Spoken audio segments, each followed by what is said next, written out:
Assalamu alaikum warahmatullahi wabarakatuh, familia ya Kiislamu. Mzee, unapatikana je hapa Uislamu wanajaa tele? Na sisi alhamdulillah tulikuwa hapa kusala ya Safina House. Kulikuwa kunaendeshwa semina ambayo ilisimamiwa na ndugu yetu Sheikh Abdallah Burhan Sokoni ambaye alikuwa anazungumza leo, ambaye hivi tunapotaka sisi Waislamu hapa tulikuja kudiriki katika kikao kama na hiki. Na nini ndio ulisikia kabisa kwa semina ya Shebrani te?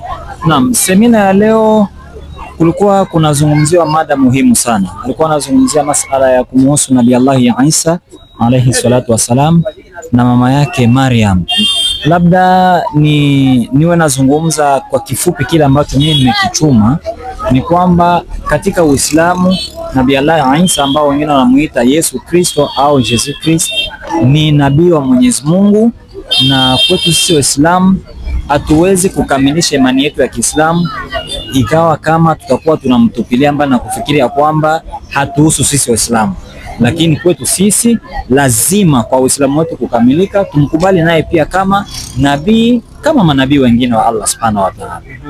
Na unamshauri nini Sheikh Burhan? Ndio anisha kwa masiku mingi kunafanya semina, na leo anasema kama ni semina yake ya mwisho, ushauri gani ambao unampashauri Sheikh? Naam, Sheikh Abdallah Burhanuddin, kwanza kabla ya mimi kumshauri nimpongeze kwanza kwa kule kujitoa siku kiasi sana.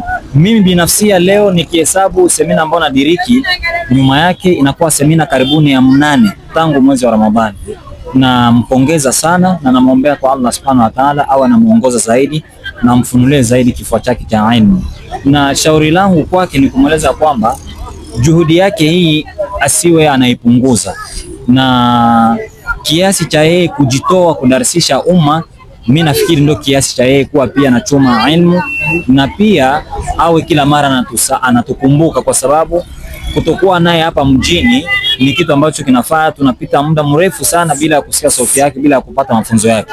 Kumbe shauri yangu pia awe anatukumbuka kila mara, kwa sababu ya siku kujenga imani yetu kupitia darasa zake. Shukrani. Sheikh, assalamu alaykum wa rahmatullahi wa barakatuh. Wa alaykum assalam wa rahmatullahi wa barakatuh.